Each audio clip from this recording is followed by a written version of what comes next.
one of my cousins, he learned VFX. VFX was so cool back then. So he went to a VFX school. He learned something. He taught me editing. He just taught me 3 things: I, O, in point, Input, to output. point. I finished the script, finished the first draft. It took a while. Went through lockdown. Kids. 2 kids. And, I edited Punjab. That's one of my first credits as an editor. I love that film. It's beautiful. Still like back it. No, he's just saying on the camera. No. I told him also. What are you saying? Not camera.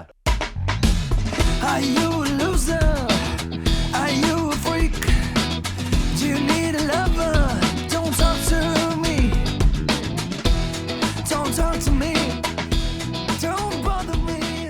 Welcome to Real Strugglers, where we talk to real filmmakers and actors about their struggles working in the chaotic world of films. Today, our guests are Abhinav Danda, editor, director, and retired assistant director, and Naveen Yadav, who's a cinematographer. So I know them because actually the first film that I properly worked on was under their guidance. Naveen was one of the cinematographers on it, and Abhinav was like the AD. all-in-one AD. And the film was called Yevade Subramanyam. That's how we know each other. So that was 2014. You guys, before that, were working, you, Nagi, Priyanka, and all were working with your production company called Prana. How did you guys get into filmmaking? Was that your first venture into it? Before Prana, we were 3 different entities, like different people doing other stuff. But with Prana only, we kind of came together and we started making something. Abhinav joined us along the way. Yeah.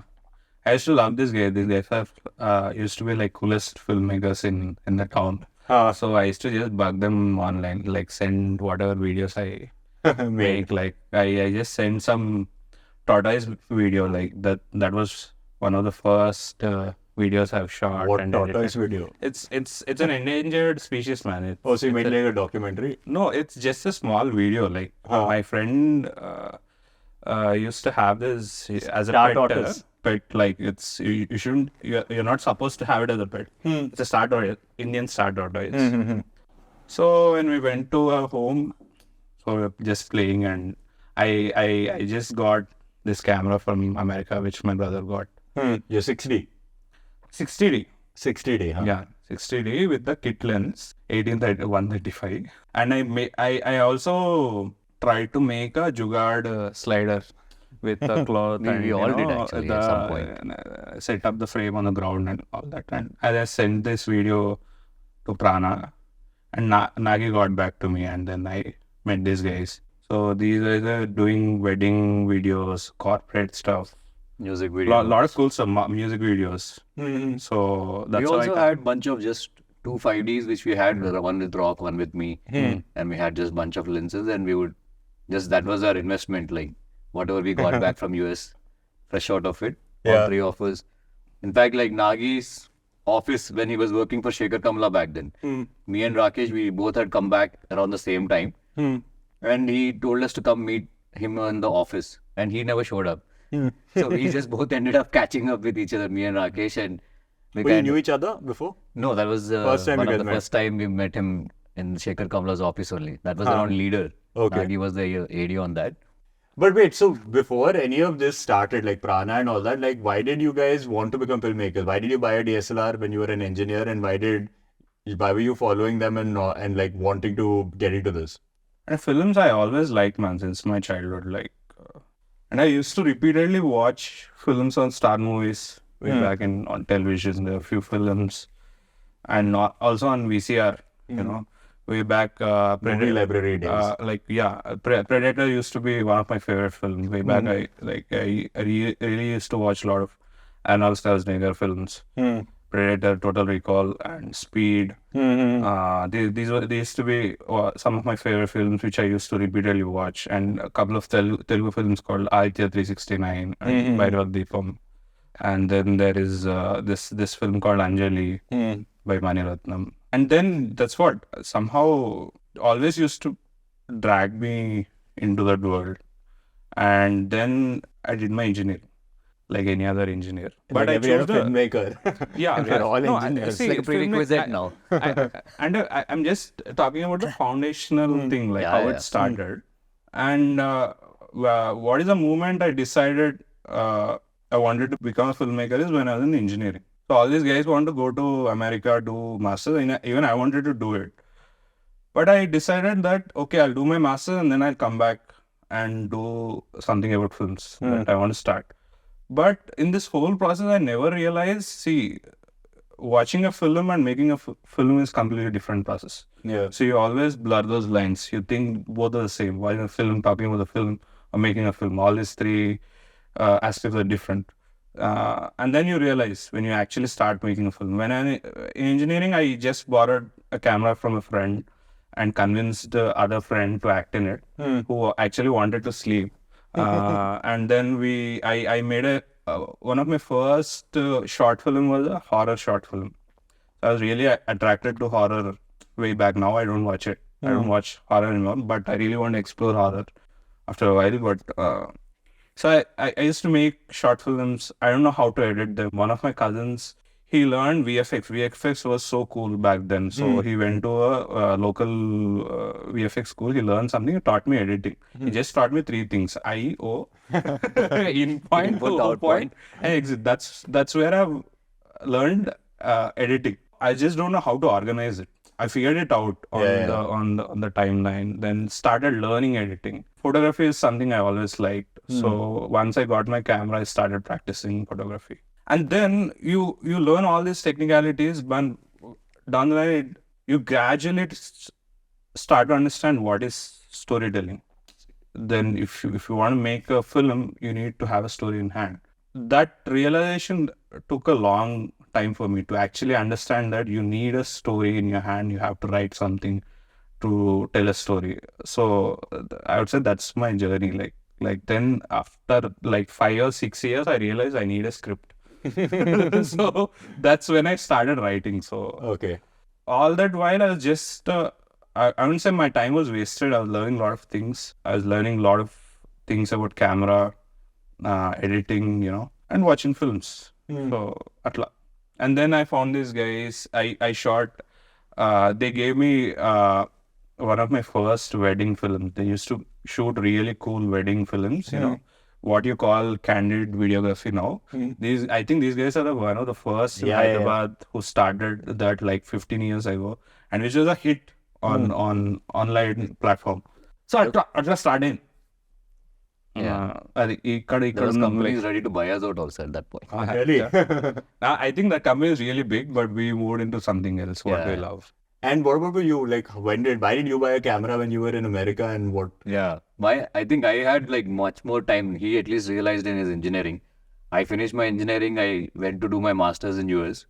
When I was doing my master's in computer science, I was also observing the students or other people who are there, who are just following their passion and just working for it. I mean, whatever the courses they were taking also were very close to what they wanted to do. And I would see them relentlessly spend hours and hours, day and night, just doing what they really love to do. And that was one of the first, like, a spark in my head, like, okay, if I spend time on what I really want to do, I will get better at it at some point. It's just that I have to start in the direction.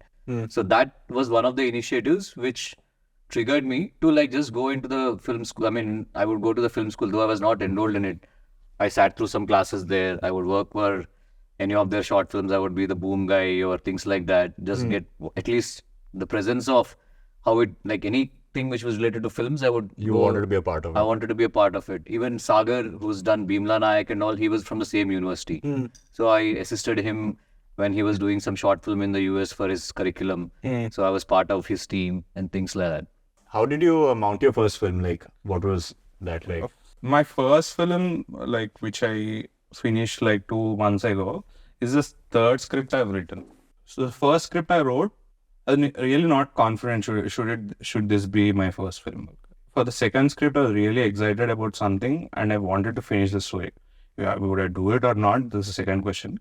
I really moved by the story. Then I finished it. Which that's a World War One. Something else, like it's on an expedition. And then obviously nobody's going to produce, nobody's going to invest like maybe or 200, 300 crore on your first gig as a director, right?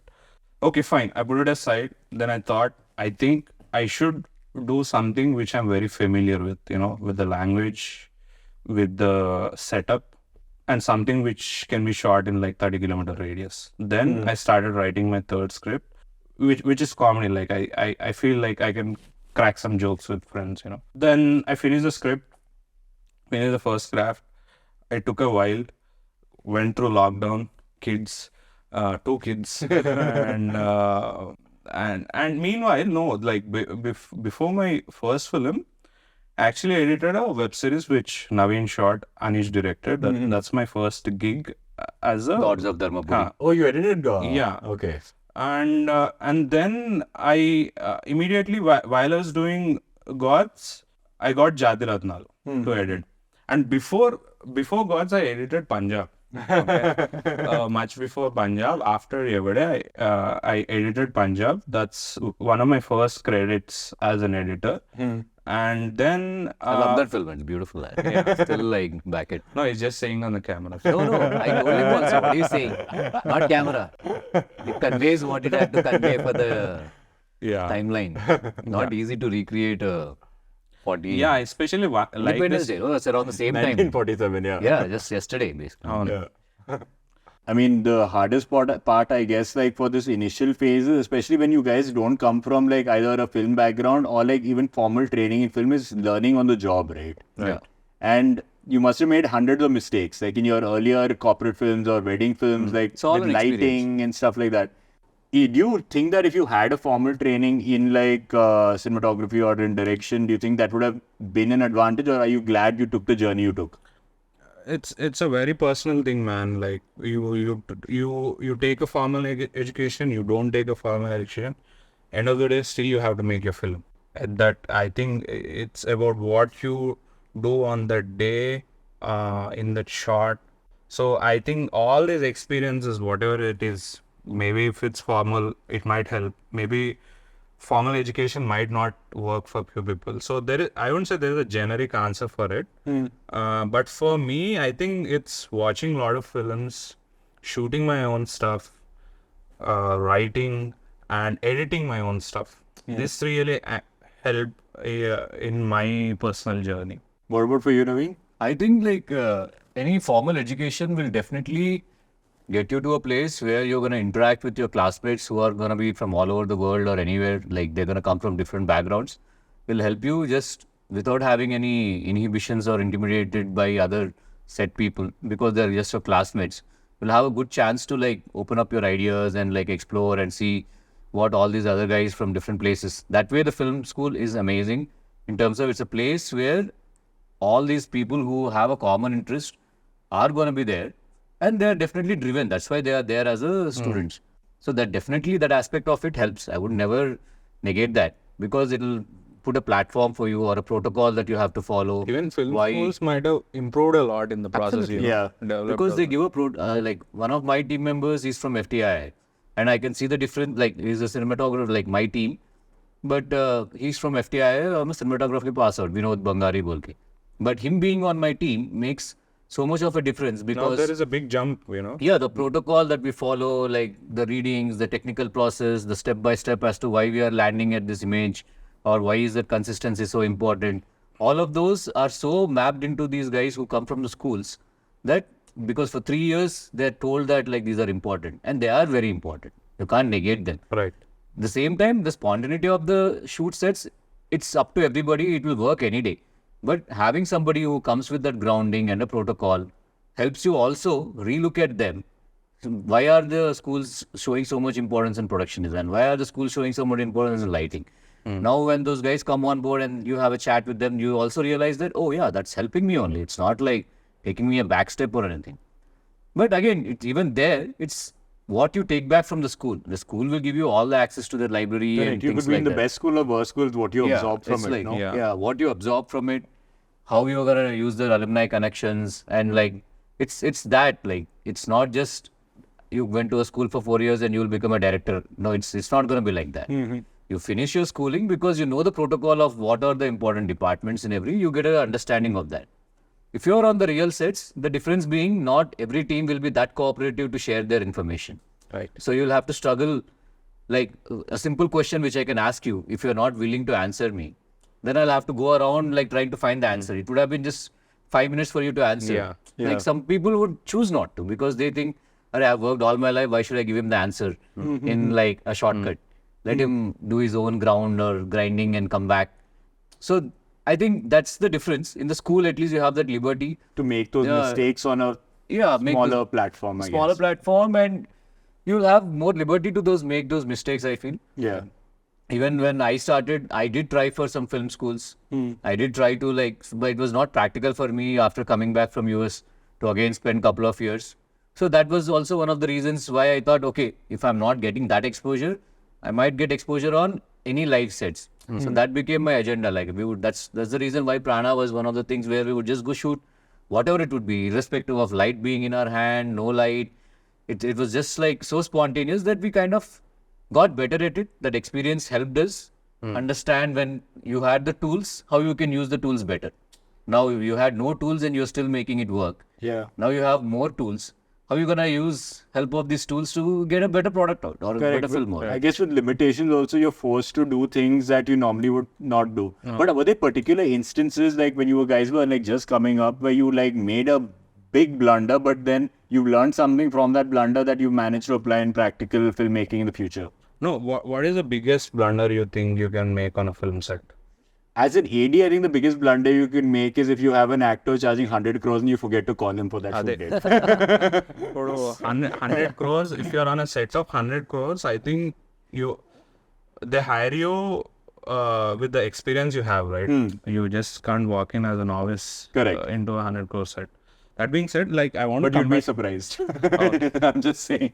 And what are these blunders you may have had like at a workplace, like your corporate film, wedding film, whatever you're shooting, where you really fucked up that day and like, okay, in real life when you finally had to shoot a film or you were aiding on a film or DOPing on a film or directing a film, like what did you do to make sure that didn't happen again? Has there been something See, like that? when you're going solo, no, sometimes just missing a screw on the when you're shooting a wedding and you have a LNG which is missing.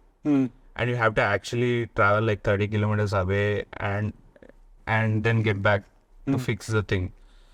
And it happens on the set and you're really angry. Best thing can happen is you can actually empathize with that guy, you know. Okay, let's give him some time. And if you don't have this experience, you know, you want to just shout on him, you want to be angry, you show all these emotions. So this actually helps, like the blunders, whatever happened to you personally, when become someone more else is empathetic. doing, when you are in charge and when You'll it's empathize happening more. with someone else, I think you can empathize more with that situation.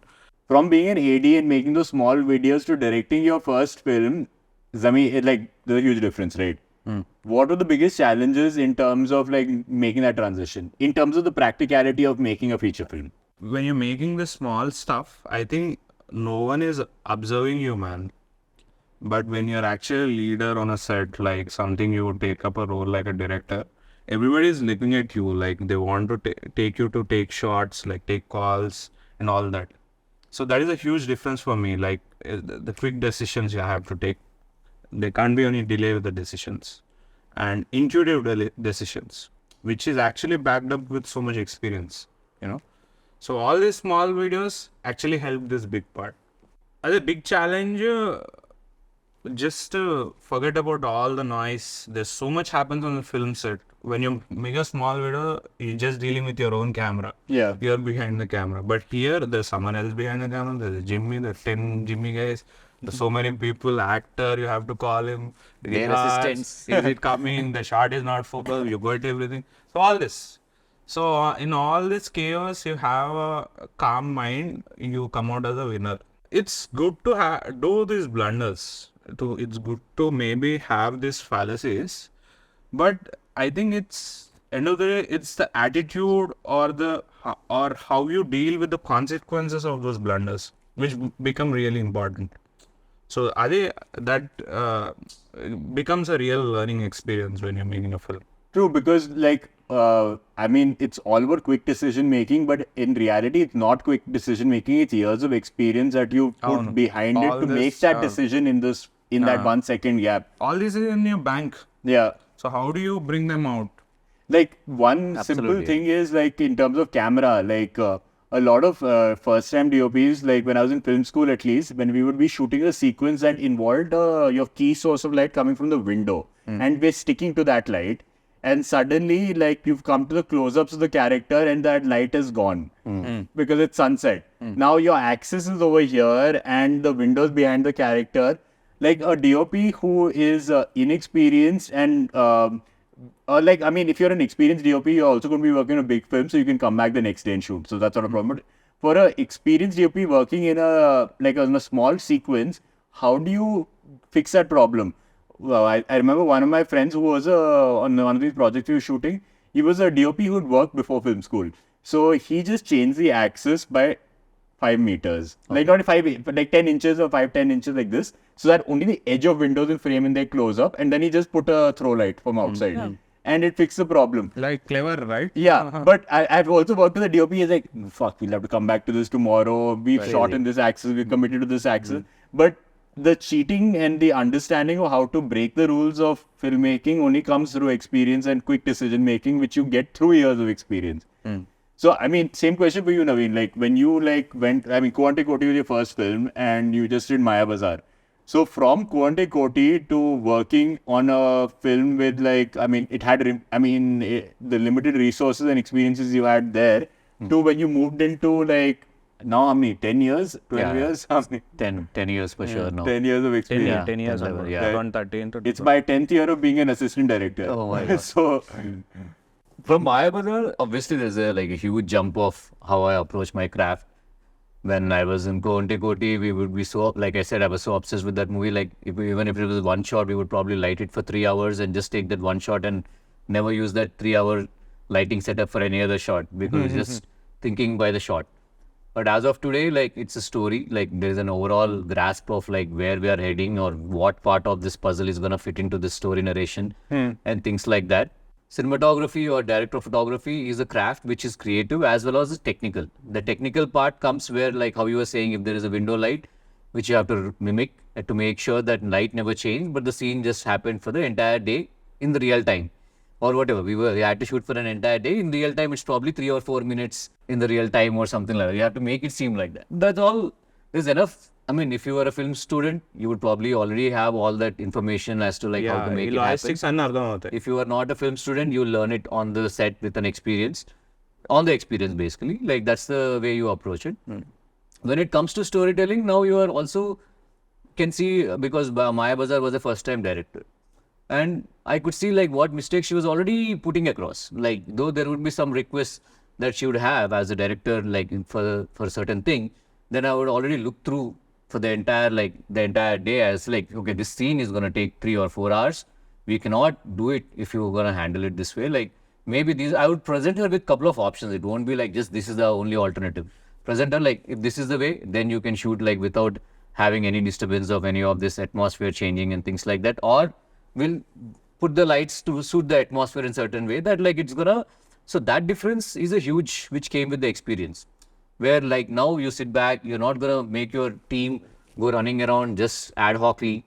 You're gonna like, because it's not like nobody's putting a gun against you and saying like, now you do this. It's not like that. Like, you take your time, it's enough tools are there. You have your script, you have your scene, you have your team and direction department, everybody there. You have a chat with the director, it's not, you have access to them. Again, like you said, communication is the most important thing. You cannot be saying like, I don't know what her answer is going to be or his answer is going to be, and not ever ask that question. So you know how everyone has their own like assigned like union or whatever handling their thing. Now, I am annoyed that ADs don't have a proper strong union and actors.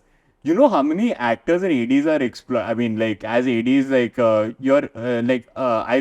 exploitment 100%. You don't get paid per hour. You're working 24 hours a day and expected to work 24 hours a day. Similarly, with actors who are not here, neither there. They're getting like a rate of money that they don't deserve for the amount of work they've done. They're just doing it because of whatever.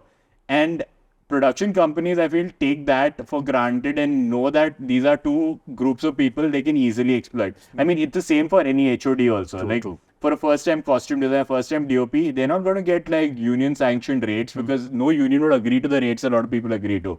It's a difference if you're working on a film like where you're like saying, okay, please, like as my friend, shoot my film for me. and take equity in it, like Yeah. what Naveen did.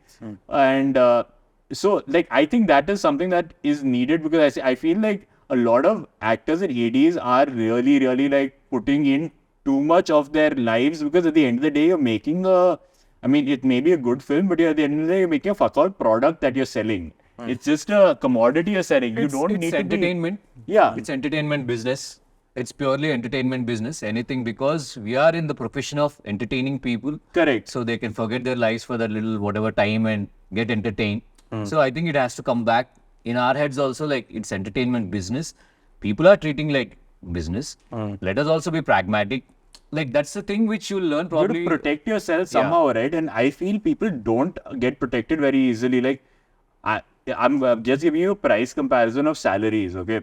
A first AD in Hyderabad gets paid, co-director, gets paid 60,000 rupees Yeah. to 80,000 max. In Bombay, a first AD will get anywhere between 2 lakhs to 7 lakhs Per month. per month. Sure, I mean that Standard of living is higher, standard fine. of living is higher. I'm coming Bombay. So when you guys like, what is the biggest like hurdle or biggest struggle you guys had to face so far while working in the industry to kind of get to where you are, or like something you still face? It's cracking the story, man. It's choosing that story to tell, you know. This is a story you want to tell next. That decision actually makes the whole difference. Like how kicked about you are about the concept, or that fundamentally you're storytellers. So the foundation of it is story. So if we can address that problem, that actually when you finish your first film, it did well or it do well, and you're focused, the story becomes a real problem. If you are able to address it, everything will fall in place.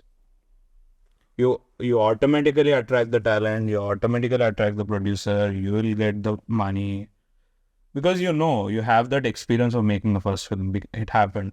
So the challenge is story. What is the story you want to tell? Like as a writer, whenever I write something also, and I'm excited about it in the initial phase, like there are a lot of things that sound good as like a log line, but when you come down to cracking it as like a 1 hour, 1.5 hour, 2 hour screenplay, that is a completely different ball game, right? Right. So how do you know if it's the right story to tell? That's what. Maybe you will not do the idea behind the story. No, it actually it makes you sleepless, man. If you're really attracted to it, it just gives you sleepless nights. You become emotionally intense. You have these feelings. You have to really see it yourself. It's a very internal, personal thing. If it's happening, I think you'll blow it up. You can blow it into a web series. You can make it into like a 6-episode Star Wars, anything. So it just comes back to that emotion, or how driven you become with that idea or the story. You should be consumed with it, I think. So for you, that's the biggest struggle. That's figure that out. Yeah. And what Figure about it you, out. Naveen? For me, I feel like it's any story is definitely the foundation of any filmmaking is the story. You need to have a really rock solid story like that everybody is relying on, and the director is trying to tell that story for whatever the reason. Then the team comes on board to like back it. But personally, what I feel is very challenging is the people that come on board, like with respect to all the departments. How are you in line with them? How is the communication like transparent enough for them to be on the same page? I think for me, that is, though there is a story is amazing, we are totally invested in it. I have spent so much of my emotional time on it. But still, with the respect of these people who probably are meeting for the first time with respect to every new project, we wouldn't be able to understand. They don't behave professionally on the sets. Like they would bring their personality into the sets, which is not needed, like I feel. But understanding that, trying to work around those people, trying to get around to tell them like what we want to like tell from our side, because you hired me for a reason to tell the mistakes and pros and cons of what's going to go this direction. I think that's where the trick comes. Dealing with the people has been for me the biggest struggle, because you can't see through them and they're not as transparent, and they're not being honest about the craft, like most of them. And just by the time you kind of figure it out, like who is actually invested in the story, who is not, is the biggest struggle, I feel like. Because you go rely on somebody who is not so invested in the story and open up to him and talk about something. That's not going to go anywhere. That conversation just ends there because he's going to just absorb it and like forget it as if it never happened. But like the conversation, you have to identify the people who are really out there to progress the story. I think that becomes a little crux. Challenging to understand like who is invested in the story. Because we are all invested in the story. When we sign the contract, we are like, yes, we firmly believe that this is a story we want to tell and that's why we want to go forward with this. And putting our experience and the brains and whatever, brainstorming to tell that story. But these in-between people, whoever are coming, who are new, if they are not in the same path as you are, that's the biggest struggle for me. And from my experience, what I have realized, I can only speak for Telugu because most of my work has been here. I would say there was a time frame in our Telugu films from like 70s to 90s where attention was not paid to production design and like all the head of the department, like or costumes or makeup. Really attention was not given and it was discarded to a point where the current day workforce that you deal with, they don't consider it as an important thing. Trying to get them to understand that that is important, that's why you are there for, is the biggest challenge actually. Yeah. So those kind of, because that's the workforce you have to work with inevitably. That's the team which exists out there and you have to incorporate them and still Make it work. Yeah, make it work is the biggest struggle and challenge that I have faced. But it's changing with like a lot of new guys coming and they're not really scared. Still, they are made to feel scared and intimidated by the existing protocol that exists in the film houses, production houses. But take those filters out and give access to the new team members to have a transparent conversation so that they can contribute to their best. By not giving them that freedom, you are actually limiting them from their own brain space. So I think that is one critical thing which I've always find it challenging, no matter which new project that I take on, because it comes with a new production manager, it comes with a new executive producer, it comes with a new art director, it comes with new set assistants. Even there are set assistants who are clueless about the story, but I'll tell him to move that pillow and he's going to move that pillow. Because he's not seeing what is in the frame. He doesn't know what's in frame, he doesn't know what's in the frame. And like, you can't go and tell them again, like educate them about like, this is what you have to see. And like, There's actually something very interesting that you're saying. I've noticed, I'm talking about my experience as an AD. Like, so I did a lot of continuity and script supervising. And one thing I learned from that is editing on the spot, mental editing. Yeah. Which is like when you know where your cutting point is in a sequence, like wide shot, where like, okay, at this point when he's lifting the glass, I'm going to cut to the close up over here. So that's why the continuity matters. Yeah. So like those kind of basics come into you through like experience. But one thing I've noticed is now you have an art AD who is really enthusiastic. Like he's like, the backpack has to be this full. Or this has to be that full. The glass had this much water in it. Okay, you're that enthusiastic about everything. The shot is over here. Yeah. You can't see the glass of the table. You can't see the backpack. How does it matter for this current shot? Which is, at the end of the day, the story you're telling is in that aspect ratio that you're looking at, whatever it is. What happens behind the frame, nobody knows. Yeah. What's in the frame is what the audience is going to absorb. That is your storytelling canvas, basically. And lack of experience also is why we face that. That a lot of people come on board and they're like just, again, like running like a headless chicken is not what you should be aiming for. Correct. Understand why you are there. What is your responsibility? What are your things? You have everything. The screen paper and the scene is in your hand and the day's job is in this location. It's not rocket science again. It's something that you can ask a question, get a clarity, take 5 minutes from you, any of the HODs. If your costumes are, why is this fellow wearing a certain extra clothing? Like, ask your costume designer, why are you giving him that extra shirt? Yeah. Why is this fellow's makeup like that? Why is he sitting in this couch? Is his favorite? So I think that communication all comes back to communication. Don't be scared of communication. You are there so that you learn. How will you learn if you don't ask a question? Correct.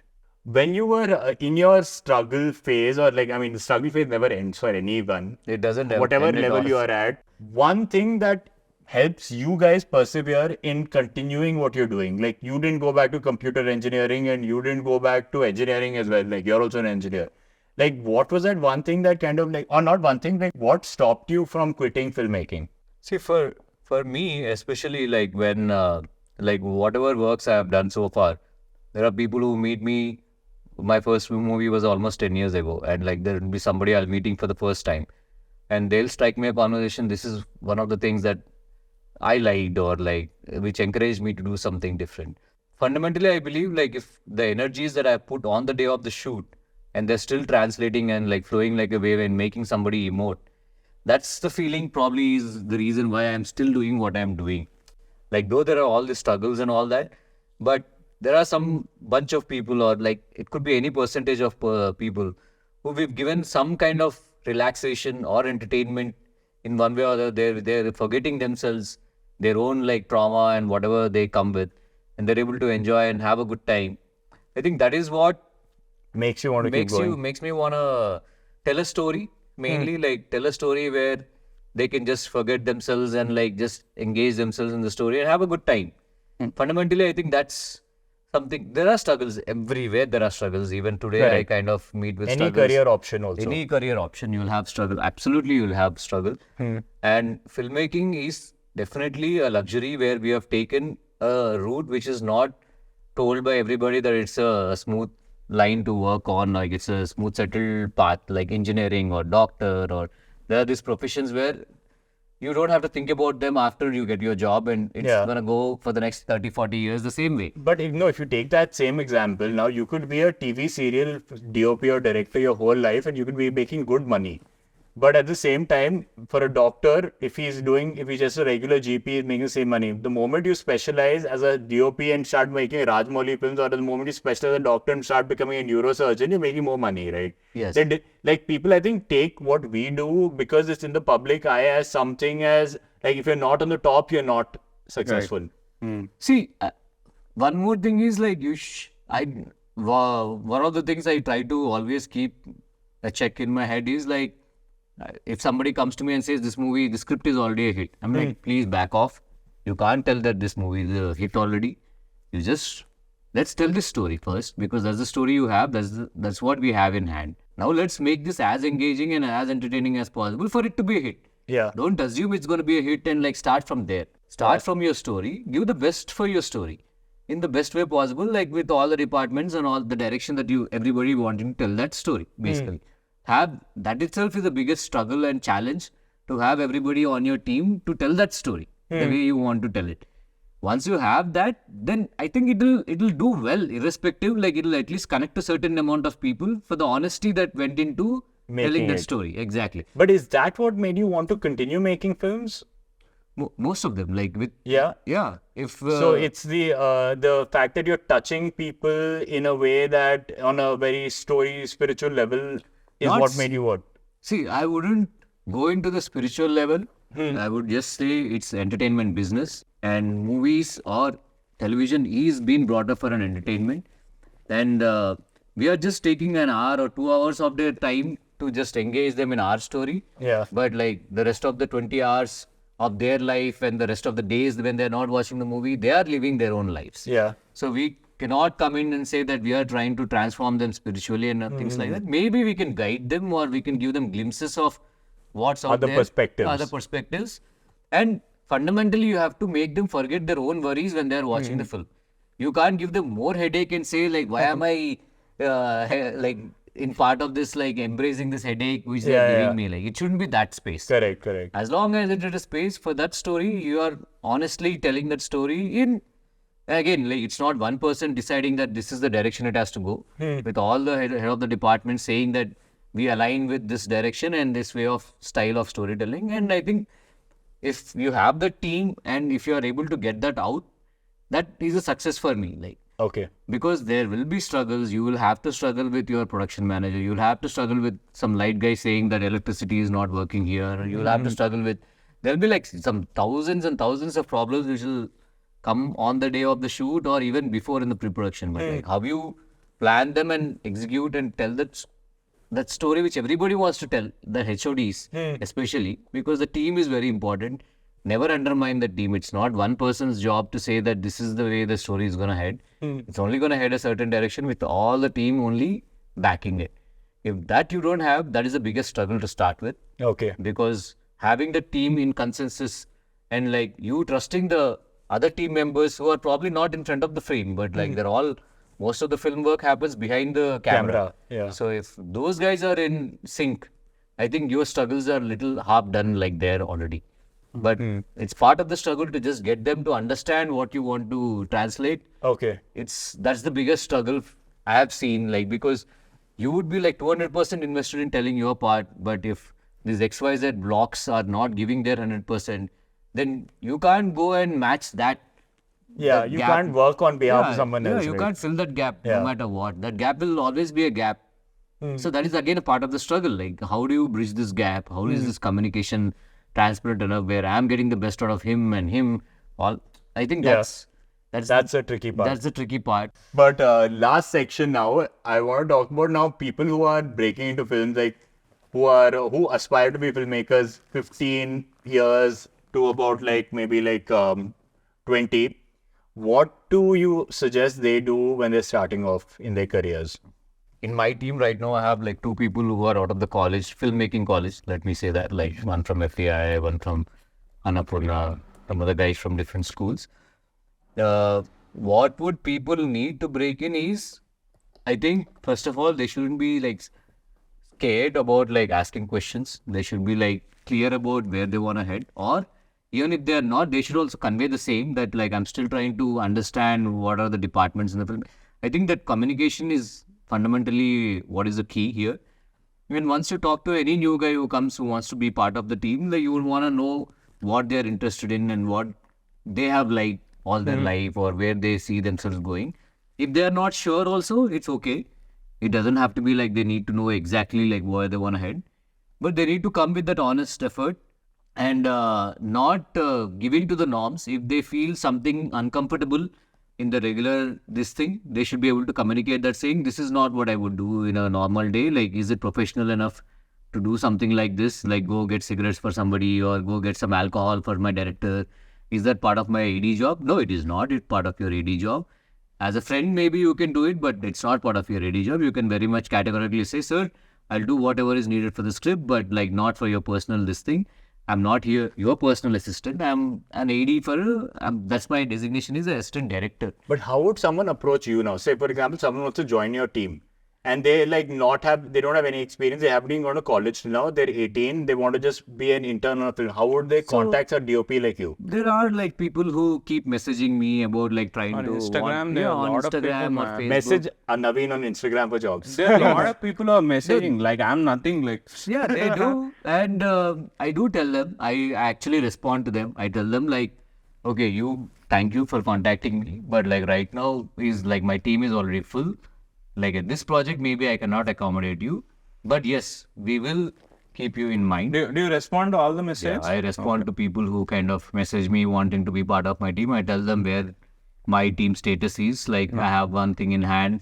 I have an internship where it might not pay you more than $1,000 a day or things like that. I kind of let them know, and I get my team, like I kind of distribute my responsibilities with my team because they have to work in a team environment. So I get my team also to interview them a little, like ask them what they have done, or are they just infatuated by the fact that they want to be a cinematographer, or they really have put in some effort into understanding what goes into the... Sometimes they're just attracted to this glamour world. Yeah, Correct, so yeah. that's when I tell them, like, you come up with like some, if you have a cell phone, that's enough for me to, for you to show me like what you are made of, like where your drive is. Like do that, like at least show me that inquisitiveness that you want to communicate something like visually. Then I would like, if it's resonating, then I would know that like, okay, you at least put some effort in your size, like, okay, sure, now come on board. Like we have our own team. It's not like I would be the only one who will make that choice. I'll make my team go through those conversations, understand what they know and what they don't know. Because especially cinematography is a technical field where you need to know your numbers with respect to the diffusers and the kind of wavelength that power light will give, or a tungsten light will give, or an LED light will give. So it's good to know that information, which is accessible online. I don't need to tutor them about that. It's out there. Even I kind of get that information from online, going to their website, reading through what that information about that particular camera is, or what is that sensor doing. If this information is accessible for everybody, I would want them to have that access first. So take the initiative and Yeah, try you learning. definitely have to do a little more. You can't just come and say, I'm interested. You say that I'm interested, that's why I've done this thing, that I've gotten an absorption of information from what is already accessible out there on the social network or on the internet, where I know this is what this camera does, this is what this light does. Oh, that's amazing. You already have that information. Now we will use you. So if somebody comes with that excitement and that information already, I'll take them in like much more smoothly. And if somebody has no idea and is not, because the access of the information, I'm not giving this access to the information. It's already out there for people to get. Yeah. I'm not the Leaf Filters website manager or anything. It's already out there. You guys go do that. And you come and say like, I have some access to information. I've done whatever is accessible to me. Now I want to reach out for something which I don't have access to, which is like the real-time sets or actually telling the story. Practical experience. Yes. If you've done that homework, now I will take you. If you haven't done that homework, I'm not gonna do that homework on my expense, because I'm not gonna spoon feed right now on my producer's expense to teach you what you don't know. Correct. Yet. Correct. You come with that because there's enough time for you to take that information, and access to information is there for everybody. Yeah. And In every language also. Language, and I'm also accessing that information. It's not like I'm just vaguely telling you there is information, go check it out. Yeah. I know, I have seen that. That's where I come from. I say there is information. Please come back understanding that information. Now you are part of my team. Now I'll tell you like where your interests lie, how you can help us. If you're going to be a liability for us or our team, I'm definitely not going to take somebody who's going to be a liability. I'm going to, because see, nobody's forcing anybody to do this job. Correct. Like any other job. You will pick the best person for that role. Yeah, I'll It's pick always the best that, right? person. Even if it's an intern, I'll make sure if I have like 3-4 options, we have a little questionnaire or like have a conversation with them where we understand who's actually so driven. Right. They're passionate or not on. Who is so driven that they've done that homework. If they haven't done that homework, this homework, I'm not going to do. It's not no homework. I'm not giving this homework. It's their own. It exists in the world already. Yeah, like, if you want to be a filmmaker in this field and you're really keen on this craft, then please do some homework on that craft as to really understand. See, that's why I even like filmmakers with a filmmaking degree, because they would have already done that basic, where they would know that, okay, this film school, my first year is where I get direction, editing, sound, all of that. I chose for my second year, I want to be a cinematographer's team. They're definitely going to channel out their instincts a little better. Right. So even if it's a random guy, it doesn't have to be a film school, but like I've had people who would say like, then I would tell them like, send me some photographs that you think are the best of yours. Right. Then Your they'll be portfolio like, best. no, I don't have a best camera. I'm like, I'm not asking which camera you took this from. Phone pay basis. Just, any phone. Like just show me if that image is translating. Sometimes I do this. I just go to their profile and see their I do that. pictures. Yeah, of course I do that too. What are they posting? And, What are they putting out there? See, but I also understand that not everybody is so confident to like put themselves out there and like. So that's why I give them an opportunity, ask them to choose the things and send it to you. Yeah, choose the things and send it to me, and then we have our own team where we'll see, because once they're in my team, I make sure I give them the script, and if you have to trust somebody with the script, with somebody else's written and like the producer backing it, I don't fully rely on this guy. He's just new person on my team. I wouldn't put that responsibility or give that access to the script to somebody just like that. Correct. So there are some other responsibilities which ride on my side also. So with all of that information, we kind of do pick every project that I have taken up. There's been like some new guys who are on board.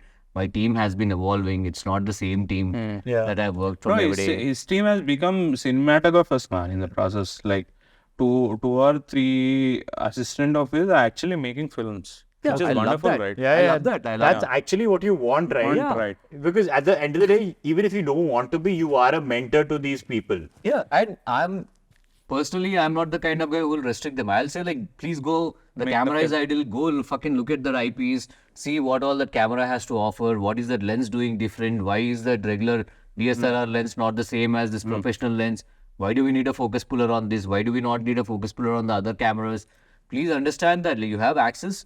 I'm not restricting you. I'm giving you even the script so I can take in your ideas if you have some. So I think it's very personal, like very independent of every person, like as to what kind of access they want to give to their team. But that's my approach.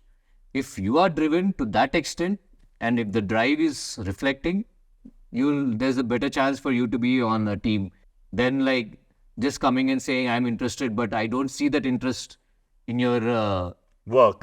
or your portfolio or like whatever you're doing. You can't just come and say just because I like looking at some pictures and say like I'm like cinematographer. I've come across those kind of people also. Like my own family members who have come to me and said that Why did you take a shot like this? Yeah, like no, my own family members who wanted to be part of my team, I have rejected them. I'm like, dude, you're not capable. Like this is not. You can't just ask me to be part of my team by not doing work on your end. It's not gonna happen like that.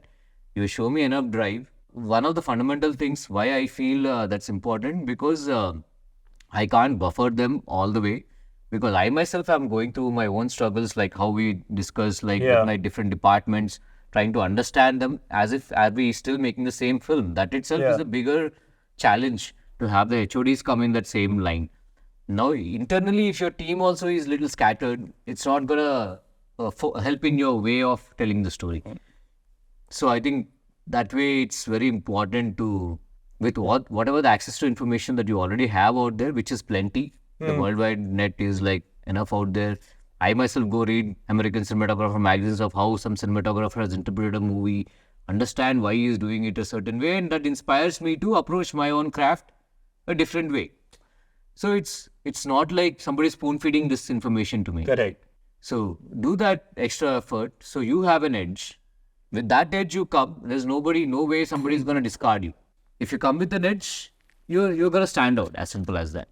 And clearly what Naveen is saying is like if you want to do something in cinematography, you kind of have to know what cinematography is, learn a little bit about it, try it firsthand, and then approach someone before you do it. But cinematography being a technical field is a little different from writing and directing, which is now where I'm going to come to you, Abhinav. What advice you give to filmmakers who want to write and direct now to break into cinema? See, that's what people only buy advice from successful people, man. Okay. So I just You're made successful, you made a first film. first film. So, That's success enough. It's out there for people Yeah, to watch and it's out enjoy. there. And, like, So it's important to make your first film. It's coming back to spirituality. You realize God. Now the problem becomes what do you want to do with God realization? You made your first film. Now what do you want to do next? That becomes your problem. So if you understand the crux of it, if you made your first story, what is your next story? How do you bring in excellence, finesse, intensity, hard work? But how does a first time filmmaker figure out what are the steps they need to take to become filmmakers? see, they definitely need to have an understanding of, first of all, what all the departments which go in. But from a director's point of view, from like Abhinav's point of view, because yours is from a technical standpoint. See, even for me, like I'm like very itchy to like direct something. But I'm like, I know for a fact I haven't spent enough time with the sound design team or like the dialogue writing team or the screenplay team or the production design team, which I do, but I haven't dwelled into these little departments who have their own specialization. Without understanding that craft and what are they bringing to my storytelling, I won't be able to direct. Okay. I need to have a glimpse, at least understand Of how that plays into the larger storytelling process. Yeah, absolutely. Like without having that understanding, I would be still a little, because how will I communicate with you without knowing if you're a sound designer and not knowing what you're capable of, what you're bringing to my story, or what I can use as a part of your capabilities in my story? How will I use that? I can't just jump into it saying you do your thing. For me, it's important to take that first step, man. The first decision. Direction is all about decisions. When you're set, you're taking a lot of decisions. When you're in pre-production, you're taking a lot of decisions. Post, you're taking a lot of decisions. So what is the first decision you're going to take? So that becomes important, you know. So our first decision you take, you weigh, you fail or whatever, and then you move on to the next decision. So it's about taking this series of decision and moving confidently forward. Confidence. But you becomes- get that confidence only from trial and error, right? Trial and error, fine. But who is going to give you this confidence? See, trial and error can be on your head, inside your head also. It need not be like on the day of the shoot where you are using other resources for the trial and error. To some extent, at least you can iron out your trial and error to like 10%. If you have 100 options, you would have like brainstorm like those 100 options and work out the mental yeah. final thing that'll happen. Right. And there are enough tools now like with And see, just because in front of the camera, I'm calculating a lot of things. But for me, I feel it's about go ahead, do that thing. So it's the same advice you would say, like if someone now say like I was still in like I was in 10th grade and I wanted to be a filmmaker, you would say like go make a movie. For a 10th grader, I would say something else. For a 12th grader, I would say something So what do else. you say for a 10th grader? What do you say for a 12th grader? For a 10th grader, I would say finish your 16 year of education. Because with the 16 year of education, you finish your 12th grade, you finish your graduation, and you're actually exposed to the world. You're actually exposed to more friends, different set of friends, different setup, education, science, even science, you're exposed to more elevated science. All this you're exposed to. Get exposed to it. And it's not so expensive. Not as expensive as doing a filmmaking course. And also, it's really good that you said that, because at the end of the day, what is filmmaking? It's about living life and being able to show life. అంతే కదా. If you don't live life, how will you show ఏం life? చేస్తావు నువ్వు 10th grade తో నువ్వు ఏం చూపిస్తావు Yeah, you gotta చూపిస్తుండొచ్చు. live Your life too. perspective will be limited to that. But ఆ 10th grade కి నీకు చాలా you should already have a lot of experiences, intense experience. How many 10th graders have this? How many 10th grade parents have this intention of their kids to have intense experiences? Not many, they're scared. Yeah, they don't want their kids to be in a very comfortable zone. They want at least graduation level. Smoothly they want it to go forward. But any parting words of advice you guys have for aspiring filmmakers? Like one sentence. No, just be at it. Keep doing what you're doing. Just be at it, one step at a time. Don't get overwhelmed with success or ante. Good advice. I would say, yeah, don't get overwhelmed, but like follow your heart to start with. Be diligent and honest about what you're trying to learn, because nobody's pushing you. Like if you're getting into filmmaking, you're doing it out of your own wish and will. And if you're doing that, do it with like full heart. At the same time, don't be scared to ask the right questions, or any question for that matter. It only helps you grow. There's nothing to be scared of. Filmmaking is an environment which is friendly for everybody to grow. And if it is an environment which is not helping you grow, maybe you should double check on that. But the entire environment of filmmaking is a very conglomerative space. And if you are trying to be part of it, be strong, be brave, know what you're actually, do your homework, so you know you have your answer. And the ones you don't have answers for is what you're going to ask the questions for. But like do your background, but don't be scared. Just like go strong, go forward. Nothing to be overwhelmed of. We all have to learn along our way. But just be honest to what you don't know and what you know, and just be brave about it. Like don't have to succumb. Don't listen to other people's advice just like that. Follow your instincts. I think that is one of the things I would tell them. Both of you gave great advice, and the most important advice is if you want to be a assistant cinematographer or assistant director, contact Abhinav and Naveen on Instagram. So we are done with one more episode of Real Strugglers, and thank you guys so much for coming. Please like, share, subscribe, follow these two talented legends on social media. Watch Abhinav's film. Abhinav, what's your film's called? Name? Satthi Gaani Rendu Yekaralu on AHA. Yeah, it's on AHA, and Naveen's latest show is also on It's on Z5. Z5. Maya Bazaar for sale. My Bazaar for sale on Z5. Please check it out. Like, share, subscribe, and see you again next week. Like, Right. share, subscribe, Real Strugglers. Yeah. You're getting some inside information.